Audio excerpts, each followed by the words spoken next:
Hi everyone, this is the video that will show you how to do the second part of exercise 8.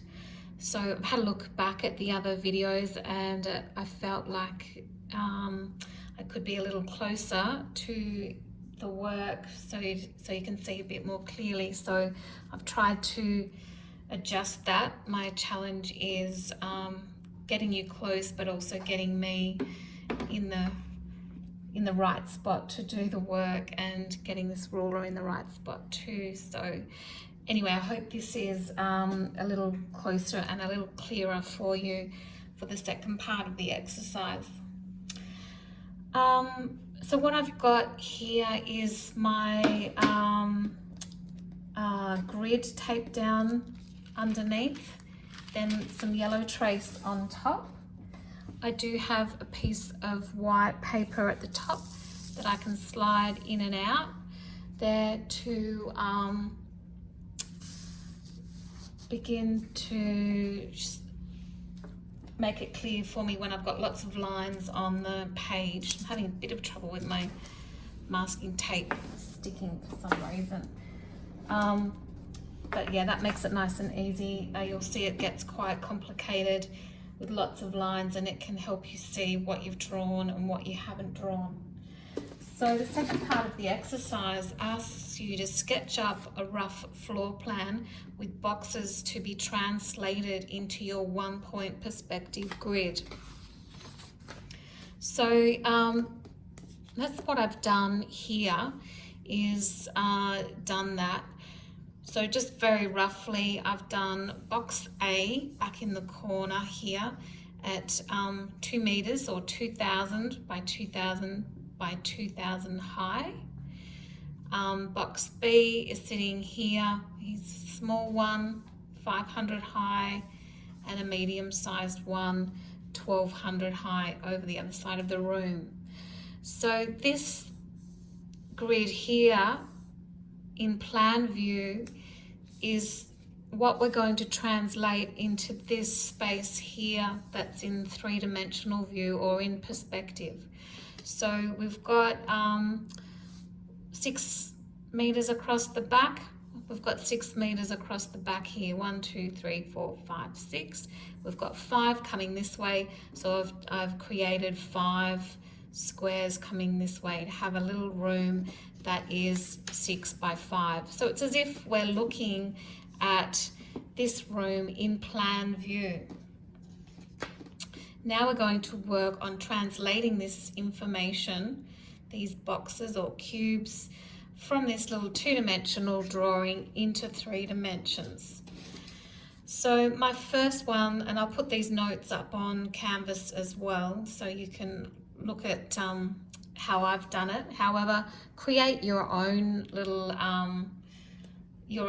set of boxes, your own plan. It might be a bit different from mine. Just experiment with this. So I'm going to start with box A because he's over the back in the background. So I'm going to start with him. And the first thing to do is to put the footprint of the box down. So I'm going to count over 2 squares on my grid. 1, 2. He's sitting in that back corner, so he's sitting in here. So I'm going to put that that line in first, like so. Now I'm counting up 1, 2. So 1, 2. This is where he finishes. He sits in there. So now to finish that off, I'm going to get into the habit of always using this little vanishing point to do these lines. Even although you've got the grid lines underneath, I think it's a good habit to get into, to just always be going back to that vanishing point. So maybe we'll put all the footprints of all the boxes in first. So that's box A. Box B, we can count him out. He's sitting on the same line as this box, and he's halfway because he's 500. And we know that each one of these boxes is 1 meter high. or 1 meter high by 1 meter wide by 1 meter long. Okay, so 500 is about half, so I can literally guess that, where that halfway mark is on the plan, and do a little horizontal line straight through there, and that's the other end of him where he sits there, going back to the vanishing point to get that one in, and back to the vanishing point for that one. I'm using ink pen, but you might want to use pencil here.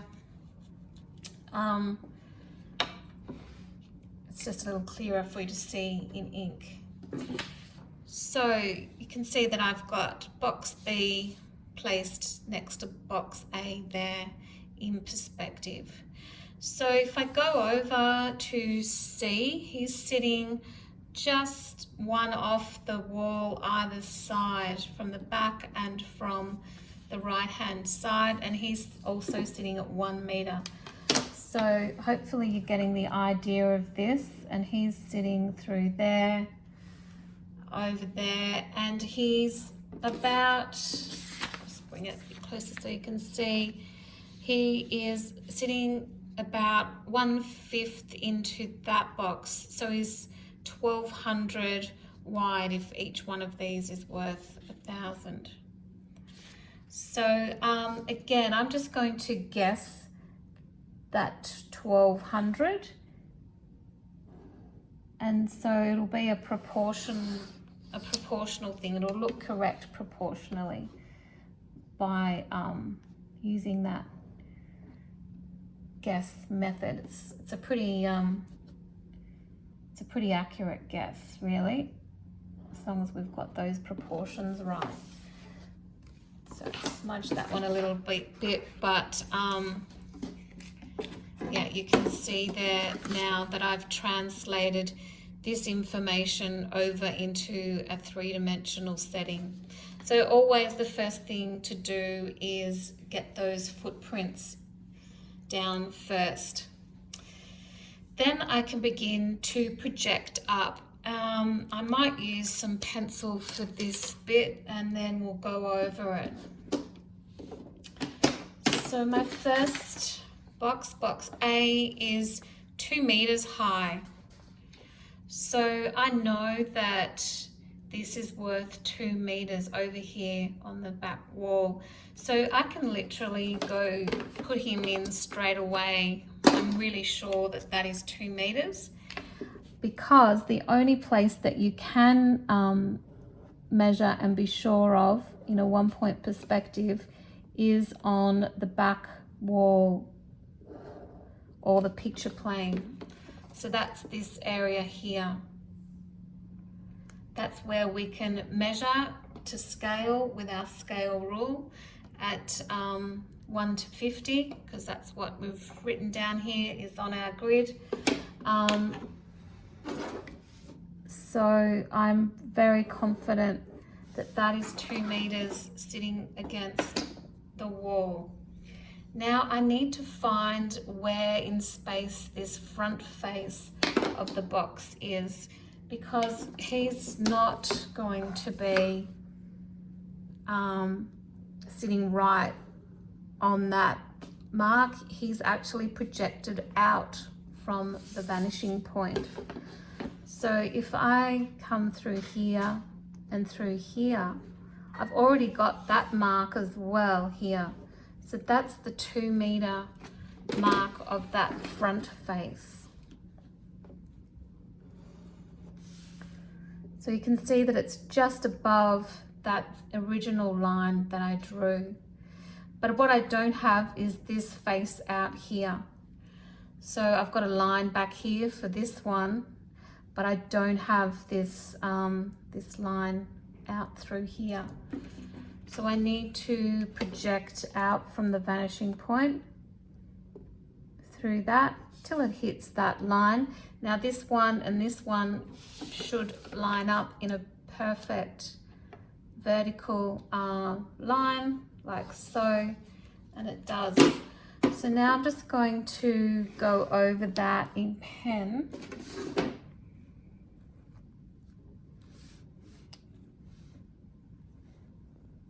So you can see it a bit more clearly.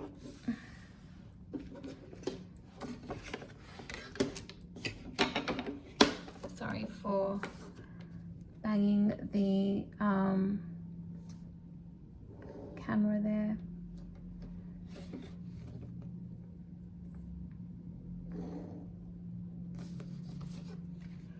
So actually I was just a little bit off there. But if I just push my paper, white paper down behind, you can see, if I take my arm away, the shadows are not ideal. You can see that I've missed those little lines now in here, and one in here. And that's our box. Of course, all we would see in reality is that front bit of the box, but knowing where the back is can be really helpful if we want to know where the feet of a piece of furniture is hitting the ground, for example. So that's box A. Box B is 500 high. 500 high back here is 500 wide as well as 500 high. So it's easy to locate the height when a box is sitting against the wall like that first one was that I did. But when it's sitting out in the middle of the room, what we need to do is find the height, back on the back wall or the picture plane, find the height there and project it out into space. So this one is 500 high. So just realized I don't have my scale rule right on me. But we can also guess this. This is halfway because 500 is half of a meter. So I'm going to put a little line back there because my box is this wide. So I've got a point of intersection here and a point of intersection here. So now if I project out from the vanishing point out towards where that box is sitting in space with a couple of lines like that. And now I can do some verticals that come up and hit these diagonal lines. So I'll do those now. I've got one sitting there, and I'll have one at the front that sits there, another one at the back, and another one at the front. So I've got all of these points now. So these ones should join up at the front and these ones at the back to give me my box. And again, I'm going to go over that in pen for you to make it clear. So one at the front and one at the back.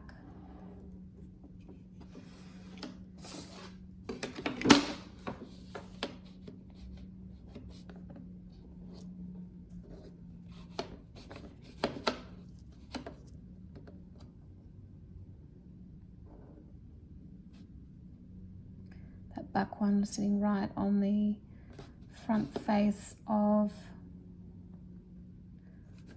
the box A, so you can see how it gets complicated with them all sitting one on top of one another.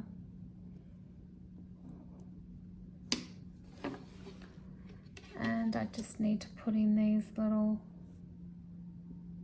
top faces. Try not to smudge my drawing if I can. And again, I'll just slip this under to show you that box sitting out in space. So the final one, box C, he is 1200 high. So again, what I'm going to do is measure 1200 high and project it out. So I'm just going to grab my scale rule because I don't have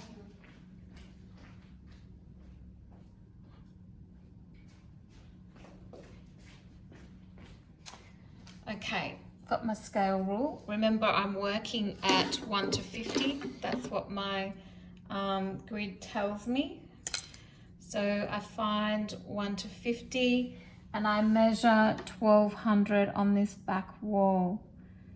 So there's 1 and that's 12 sitting there. So again, I can do myself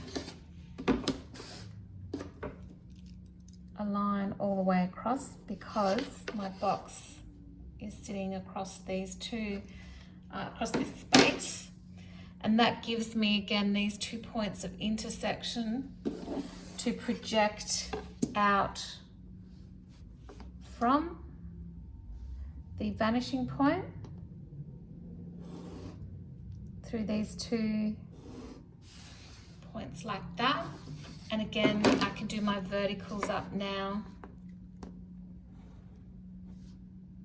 from the back and the front and the back and the front. Done it to the right way. Okay, so now I can join these up, that one to that one, and this one to this other front one. So again, it's getting very confusing. So many lines. Let me outline it and show you a little more clearly.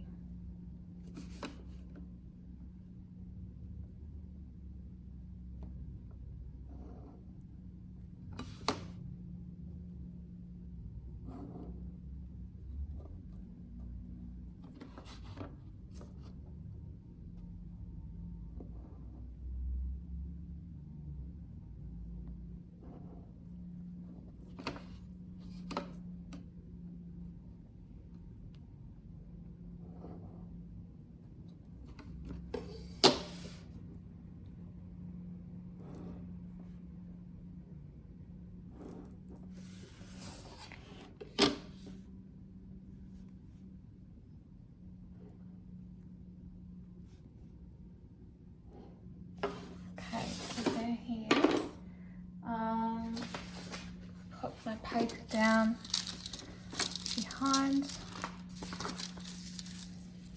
and that's that box sitting there. So I've got 3 boxes sitting in space. Just move my paper, it's moving around, so that's sticking a bit better now.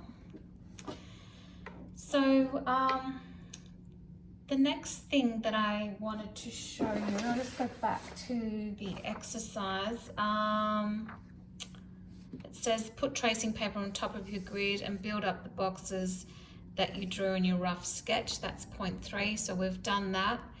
Then it says to put another sheet of tracing paper on top of your boxes and soften these into furniture items and add a person. So that's point 4.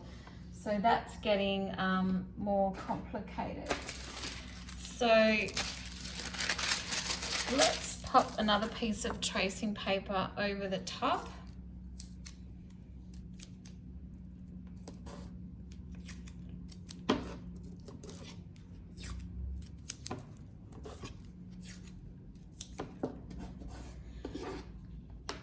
And I can turn these boxes into pieces of furniture. So of course this is not a designed space, this is just some boxes that we're going to turn into furniture, so it's going to look a little weird and a little awkward. However, you get the idea of how you could turn the actual dimensions of a couch and a coffee table and an armoire or whatever into some real pieces of furniture. So let's start at the front because we'll work backwards and we might be blocking things as we go. So let's do that. Actually, I might put in a person first even. I might do a couple of people. Okay, so let's do some people. So when we put people into a perspective, we're looking at adult figures to give us a sense of scale. So if I do a person over the back there, standing between these two boxes, you'll remember that the horizon line is our eye line. So the person's head is always going to be sitting on that horizon line.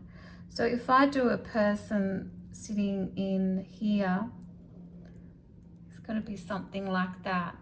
And there's always a round, I haven't drawn all the way down to his feet because it's going to be behind this piece of furniture, but his feet might come down to here somewhere. There'll be 7 to 8 heads to make up the proportion of your figure. So 1, 2, 3, 4, 5, 6, 7 and a bit. So they always look a little bit better, a little taller than shorter. So that is a person standing over the back. If I did a person standing closer to me, all I would do is still put his head on the horizon line, but just make the head bigger and the whole body a bit bigger, maybe a bit too big there, but he's around about in proportion to the space. So now I'm going to continue to, maybe I'll turn this little box into an ottoman of some sort sitting here. So let's say he's got a lovely soft rounded cushioning to him. Maybe he's got something like that, and maybe he's got some legs coming down. I could even make them some metal legs going backwards as well. I'll do my curved area at the back.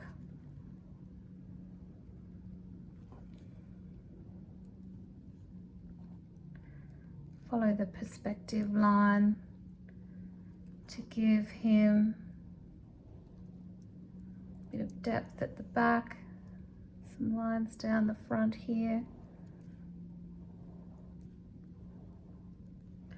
And so I've got an ottoman there, person standing over there behind. This one here, let's turn him into, let's say, a chest of drawers. And do the front face. Might give him some legs too. So say he begins there. Run him back to the vanishing point to get that row of drawers over the back.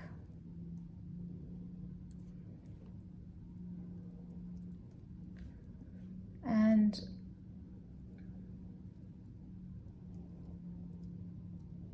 something like this, give it a little bit of depth there, and maybe some handles here.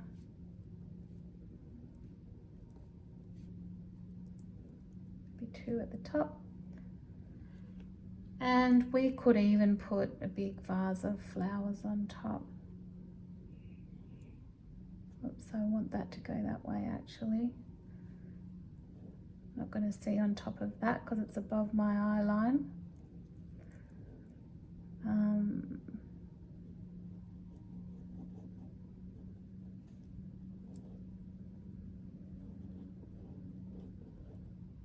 I'll turn it into a big pot plant instead.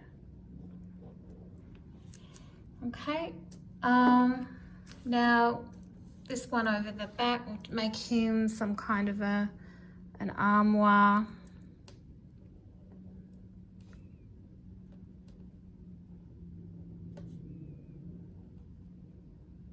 Not going to see those back feet on this one.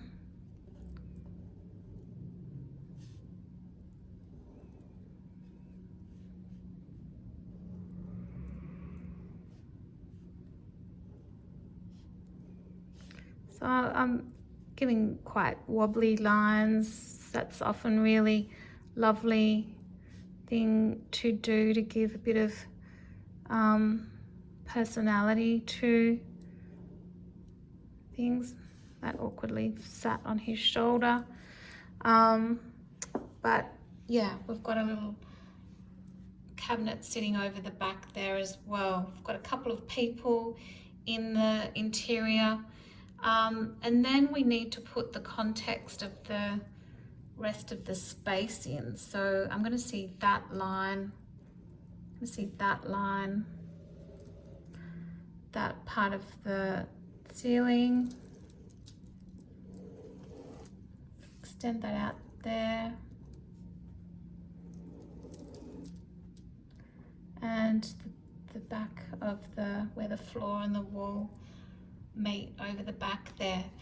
So if I just slip that in under there, it gives you an idea of an interior now and the space in it.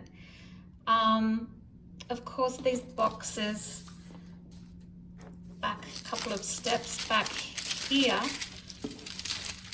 we could have done these boxes. They could be coming from the ceiling. They might be, for example, if you thought of a big light fitting that was on the center of the ceiling here. Oh, I've just realized I've missed my ceiling lines there. I'll fix those later. Yeah, I could have a box coming down from the ceiling to accurately locate a chandelier, or it could be a range hood, or all sorts of things. So whatever the dimensions of the box, they will be determined by the dimension of the piece of furniture that you're trying to draw. So, you know, if you go to Jardin, find a chest of drawers that's whatever dimension, that then you can draw a box to those dimensions and then turn it into the furniture. So I hope all that helps.